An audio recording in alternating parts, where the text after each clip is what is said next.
తమిళగ వెట్రి కజగం టీవీకి అధినేత సినీ నటుడు విజయ్ తన రాజకీయ ర్యాలీలో జరిగిన తొక్కిసలాట గురించి మాట్లాడారు.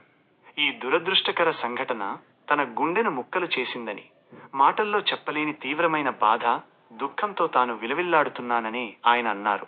ప్రాణాలు కోల్పోయిన కుటుంబాలకు తన ప్రగాఢ సానుభూతిని తెలియజేశారు. ఆసుపత్రులలో చికిత్స పొందుతున్న వారు త్వరగా కోలుకోవాలని కోరుకున్నారు. మరణించిన వారి కుటుంబాలకు ఒక్కొక్కరికి 20 లక్షల రూపాయలు చొప్పున సహాయాన్ని ప్రకటించారు. తరువాత విడుదల చేసిన ఒక వీడియో సందేశంలో ఈ సంఘటన జరగకుండా స్టాలిన్ పగ తీర్చుకోవాలని చూస్తున్నారా అని అడిగారు. ఈ ఘటన వెనుక ఉన్న నిజం త్వరలో బయటకు వస్తుందని ఆయన ధీమా వ్యక్తం చేశారు.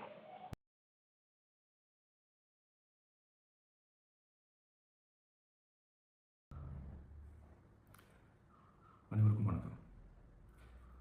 என் லைஃப்பில் இந்த மாதிரி ஒரு பெயின்ஃபுல்லான ஒரு சுச்சுவேஷனை நான் ஃபேஸ் பண்ணதே கிடையாது. மனசு முழுக்க வலி வலி மட்டும்தான். இந்த சுற்றுப்பயணத்தில் என்னென்ன மக்கள் பார்க்க வராங்க, அதுக்கு ஒரே ஒரு காரணம் தான், அவங்க என் மேலே வச்சுருக்கிற அன்பும் பாசம். அந்த அன்புக்கும் பாசத்துக்கும் நான் எப்பவும் கடமைப்பட்டுருக்கிறேன்.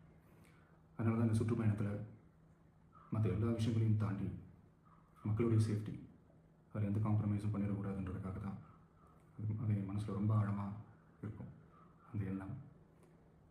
அதனால தான் இந்த அரசியல் காரணங்கள் எல்லாத்தையும் தவிர்த்துட்டு ஒதுக்கி வச்சுட்டு மக்களுடைய சேஃப்டி மட்டும் மைண்டில் வச்சுக்கிட்டு அதுக்கான இடங்களை சூஸ் பண்ணுறது, அதுக்கான இடங்களை பார்த்து பெர்மிஷன் கேட்குறது, போலீஸ் டிபார்ட்மெண்ட்டில் அதை ரிக்வெஸ்ட் பண்ணி கேட்போம். ஆனால் நடக்கக்கூடாதது நடந்துருச்சு. நான் மனுஷன் தானே. அந்த நேரத்தில் அத்தனை பேர் பாதிக்கப்பட்டு இருக்கும்போது எப்படி அந்த ஊரை விட்டுட்டு என்னால் கிளம்பி வர முடியும்? நான் திரும்ப அங்கே போகணும்னு இருந்துச்சுன்னா அதை ஒரு காரணம் காட்டி அங்கே வேறு சில பதட்டமான சுச்சுவேஷன்ஸ், வேறு சில சம்பாவிதங்கள் அந்த மாதிரி எதுவும் நடந்துடக்கூடாதுன்றதுக்காக தான் நான் அவாய்ட் பண்ணேன்.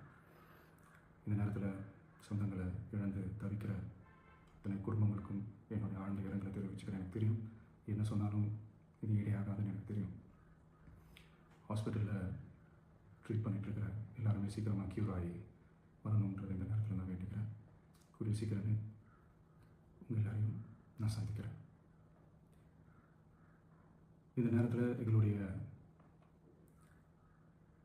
வழிகளை, எங்களுடைய நிலைமையை புரிஞ்சுக்கிட்டு எங்களுக்காக பேசின அரசியல் கட்சிகளை சார்ந்த நண்பர்கள், தலைவர்கள் அனைவருக்கும் என்னுடைய நன்றியை தெரிவிச்சுக்கிறேன். கிட்டத்தட்ட ஒரு 5 மாவட்டத்துக்கு பிரச்சாரத்துக்கு போனோம். இந்த மாதிரி எதுவுமே நடக்கலாம். ஆனால் கரூரில் மட்டும் ஏன் எப்படி நடக்குது? எப்படி நடக்குது? மக்களுக்கு எல்லா உண்மையும் தெரியும். மக்கள் எல்லாத்தையும் பார்த்துக்கிட்டு இருக்கிறாங்க. கரூரை சேர்ந்த அந்த மக்கள் அந்த உண்மையெல்லாம் வெளியில் சொல்லும்போது எனக்கு கடவுளே நேரில் வந்து இறங்கி அந்த உண்மைகள்லாம் சொல்கிற மாதிரி எனக்கு தோணுச்சு. சீக்கிரமே எல்லா உண்மைகளும் வெளியில் வரும். எங்களுக்கு தரப்பட்ட இடத்துல நாங்கள் போய் அந்த ஸ்பாட்டில் நின்று நாங்கள் பேசிட்டு வந்தோம். அதை தாண்டி எந்த தவறும் எங்கள் சைடில் நாங்கள் எதுவும் செய்யலை. பட் இருந்தாலும் எங்கள் கட்சியை சேர்ந்த நிர்வாகிகள், தோழர்கள் மேலே எஃப்ஐஆர், அது மட்டும் இல்லை சோஷியல் மீடியாவை சேர்ந்த நண்பர்கள், தோழர்கள் அவங்க மேலே எஃப்ஐஆர்லாம் போட்டு பிடிச்சிட்ருக்குறாங்க. சிஎம் சார், உங்களுக்கு ஏதாவது இந்த பழி வாங்கணும் அப்படின்ற எண்ணம் ஏதாவது இருந்துச்சுன்னா என்ன வேணாலும் பண்ணுங்கள். அவங்க மேலே கேட்காதீங்க. நான் ஒன்று வீட்டில் இருப்பேன், இல்லை நான் ஆஃபீஸில் இருப்பேன். என்னென்ன வேணாலும் செய்யுங்க. நண்பர்களே, தோழர்களே, நம்மளோட அரசியல் பயணம் இன்னும் ஸ்ட்ராங்காக, இன்னும் தைரியத்தோட கண்டினியூ ஆகும்.